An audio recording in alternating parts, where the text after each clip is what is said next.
Let's pretend this is taking place in a nice sunny green spot on campus. Because that's where it was supposed to be, and then it decided to pour all day. And in the process of walking to class, the wind blew out my umbrella here and broke it. So I'm in the process of fixing it. If you ever have to fix something that's plastic, especially a plastic weave, which is what a lot of waterproof things are made out of, your best bet is Crazy Glue or any other brand of cyanoacrylate. It bonds really well to woven stuff, especially other plastics, because I believe it actually dissolves it slightly in the process of hardening and it makes a better bond. Like my North Face rain jacket, that's what I fixed this with the week that I bought it, when I tore it, and it's been perfect ever since. It's been washed and whatnot. So cyanoacrylate when dealing with plastic. That being said, it is really, really flammable. And also I wouldn't do it anywhere near your eyes when you open this thing, because it's super, it off gases a lot, it evaporates really quickly, and it'll get in your eyes and sting like a mother, So it's got these measly little threads that connect this relatively top part to this metal spur, or fiberglass spur that goes underneath it. So I've used the original, I glued my fingers. I've used the original twine and I put it through this hole and wrapped it around, but what I'm also going to do is take this braided fishing line, which is extremely, extremely strong and also very expensive, and I'm going to wrap it around as well and then also glue that. So the moral of this story is, why buy a new one when you can just fix it?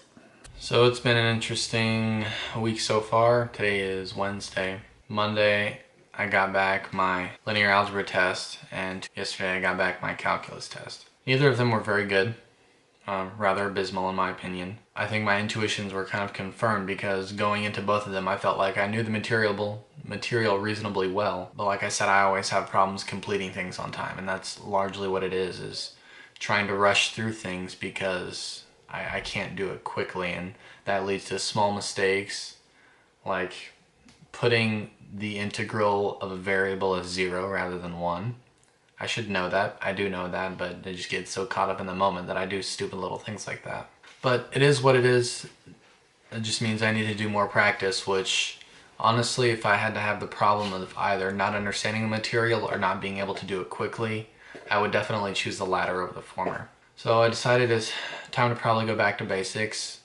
So I tried to do some tutoring with a math grad student, but there was only one available, and in my opinion she wasn't doing a very good job of spreading her time.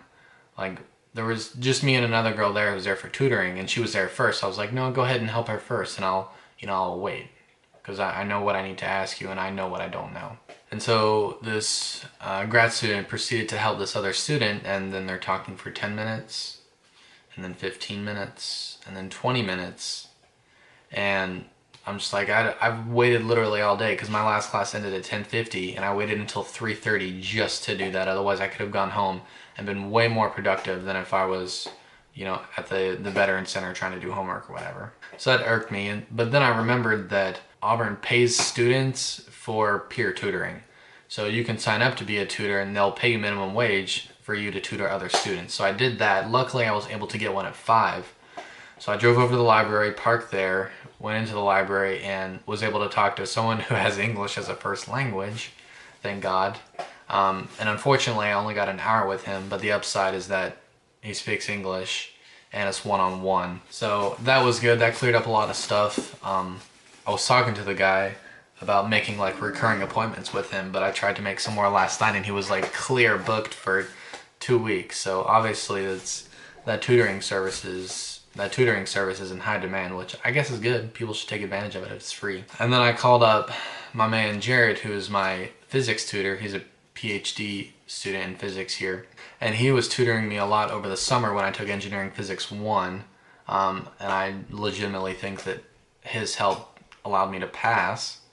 So I called him up, and I'll be seeing him later this week for physics, because my first physics test is Monday, and I really don't want to bomb 3 tests. That'll kill me inside. So there's that. So back to the tutoring, but if that's what it takes, I'm cool with it.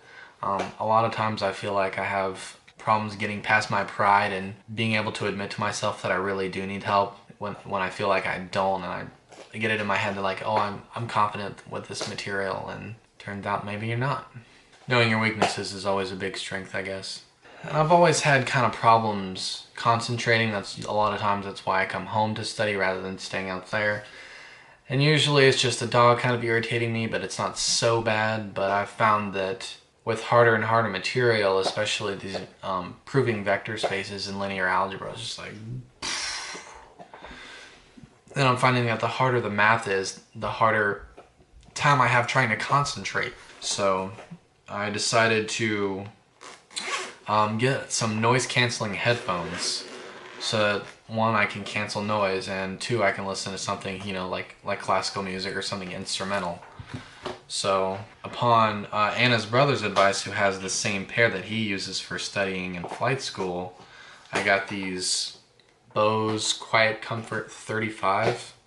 Are they extremely expensive? Yes. Are they extremely comfortable? Absolutely. Battery life, great. Sound quality, great. It's extremely clear, has a lot of clarity, but kind of lacks bass, but I'm okay with that. I don't listen to a lot of bass heavy stuff. You can pair it to multiple things simultaneously, so I can listen to something on my phone and my computer at the same time, or I can go back and forth without having to unpair one and pair another, which is life-changing for me.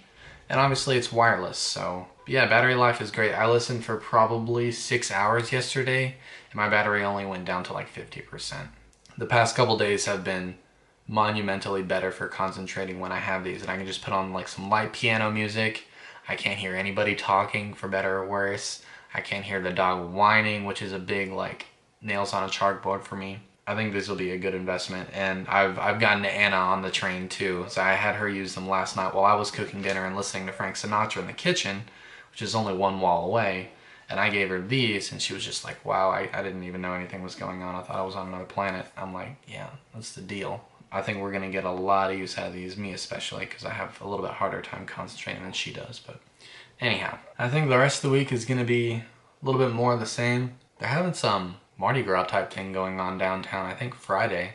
Probably try and jump on that. Anna is nearing the end. Yesterday she submitted her board application to become a board certified behavior analyst. Once they get their paperwork, then she'll be able to sit for the board exam, and once she takes the board exam, she will be a board certified behavior analyst. And apparently I've been made to understand that it makes a difference, like when she gets to her fellowship site, how much she'll get paid potentially. So since if she wasn't board certified, she'd get paid a little less, but since she'll go into that job being board certified, she might get paid a little more or something like that. And also I think for her it's like a big like peer perception type thing. Like she doesn't want to go work somewhere with people who are supposed to be her peers and her colleagues, but she kind of has to like maybe take orders for them, or her opinion is a little subservient to theirs because she's not board certified and stuff like that. So she wanted to walk in with full credentials, which I don't blame her. That's probably what I would strive for. So she's got that going. She just ordered her class ring, which was like $500, but you know, Anna gets what Anna wants. And she got her cap and gown, and she's looking forward to getting her pictures taken with her cap and gown and her ring. And I was joking with her that she should have like all of her medals and her robe and stuff on for when she takes pictures, because she'll be all like dolled up and makeup and hair done. You know, you girls know this, but women definitely get super dressed up and fancy for graduation, especially, you know, from a graduate degree. And I was joking with her that the photos she has taken, that she should just have all of her rings on, like her wedding ring, her engagement ring, her undergraduate ring, and her master's ring, and just go like this to the camera. And she said she would, if only for me. And I was like, dang straight. As much as we pay a photographer, they should do whatever you want. So I think that'd be cool. That'll be funny. I'm not sure when that's supposed to take place, but I think that's after classes end. So I won't have to worry about taking class off or something for graduation and all that other stuff. So it should be good. I got a lot of homework to do. Feeling good, feeling productive. Looking forward to doing it. So I think I'm going to go hop on that. But thanks for watching. We'll see you next time.